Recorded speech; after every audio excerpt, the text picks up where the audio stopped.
Welcome back to Sex Education Repo, where we explore the fascinating world of human relationships and psychology.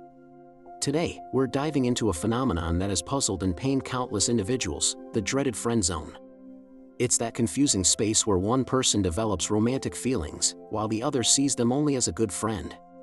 While it feels deeply personal, evolutionary psychology suggests that the roots of this experience may be buried deep within our ancestral past. So, why does it happen? Let's unravel the science behind the friend zone. A key concept from evolutionary psychology that helps explain this is something called error management theory. This theory proposes that our minds have evolved to make the less costly error when faced with uncertainty. For our ancestors, making the wrong judgment about a potential partner's intentions could have drastically different consequences for men and women. Let's imagine an ancient scenario. A man misinterprets a woman's friendly smile as romantic interest. If he acts on this belief and is rejected, the cost is relatively low, perhaps some embarrassment or a bruised ego. But if he fails to notice genuine interest and misses a chance to reproduce, the cost is immense from a genetic perspective, a lost opportunity to pass on his genes. Therefore, evolution may have favored men who were more likely to overestimate a woman's romantic interest. This is known as a sexual overperception bias. It's the less costly error for a male's reproductive success. This tendency leads to what psychologists call a cross-sex mind-reading error. Men, on average, are more likely to perceive romantic or sexual intent in a woman's friendly actions than women are to perceive it in a man's. A simple act of kindness, a laugh, or a touch on the arm might be interpreted as a green light, even when it's purely platonic. This isn't a conscious choice or a flaw in character, it's a cognitive bias shaped by millennia of evolutionary pressures. The man thinks there's a spark, while the woman is simply being friendly. This fundamental misunderstanding is a primary driver for one person ending up in the friend zone. On the other hand, let's look at the situation from a woman's perspective in our ancestral environment. For a woman, the cost of a reproductive mistake was significantly higher. A brief encounter could lead to pregnancy, childbirth, and years of raising a child, which required immense resources, energy, and risk. If she mistakenly assumed a man was committed and invested for the long term when he was only interested in a short-term fling, the consequences could be dire. She might be left to raise a child alone, jeopardizing both her own survival and that of her offspring. Therefore, evolution likely favored women who were more skeptical and cautious about a man's intentions. This is known as a commitment skepticism bias. It was safer to underestimate a man's level of commitment and require more evidence of his long-term investment before reciprocating romantic feelings.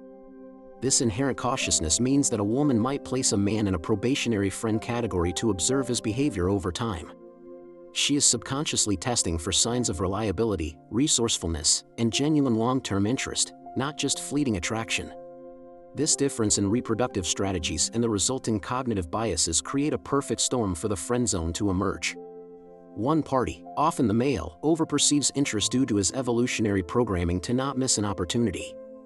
The other party, often the female, underperceives or is skeptical of that interest due to her programming to avoid costly commitment errors.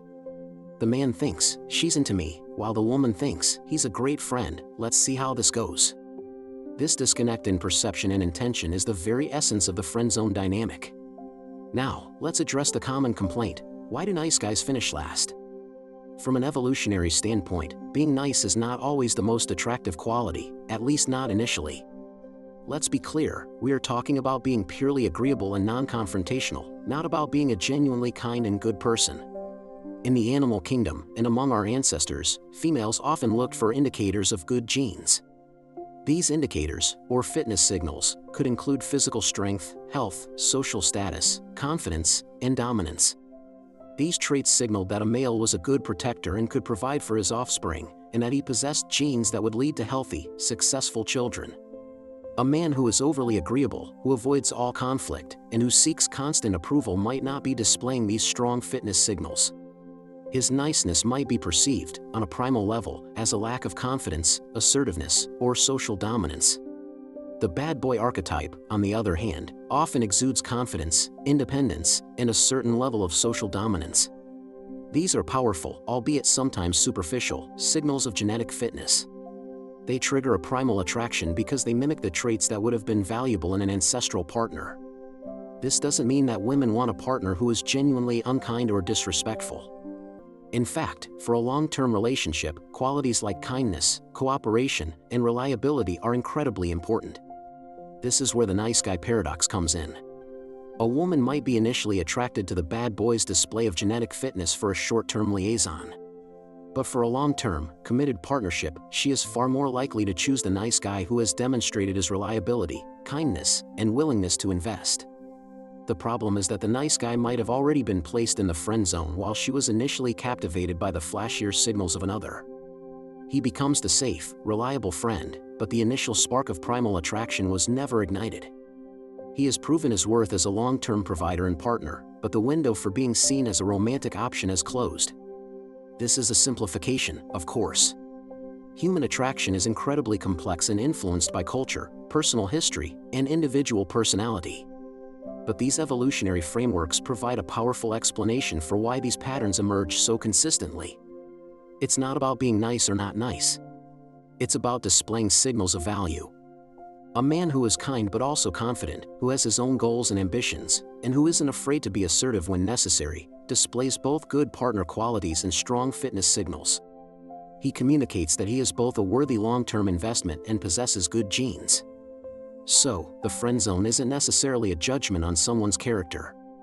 It's often the result of a profound mismatch in perceived intentions, driven by deep-seated evolutionary strategies. It's a clash between the male bias to see romantic potential everywhere and the female bias to be cautious and test for long-term commitment. Understanding this science doesn't make the rejection feel any better, but it can help demystify the experience. It moves the conversation away from blaming individuals and toward understanding the ancient, unconscious forces that still shape our modern love lives. It's not you, it's not them, it's millions of years of evolution playing out in your DMs. Thank you for watching. If you found this exploration of evolutionary psychology interesting, please like this video and subscribe to Sex Education Repo for more deep dives into the science of human sexuality and relationships. We'll see you in the next one.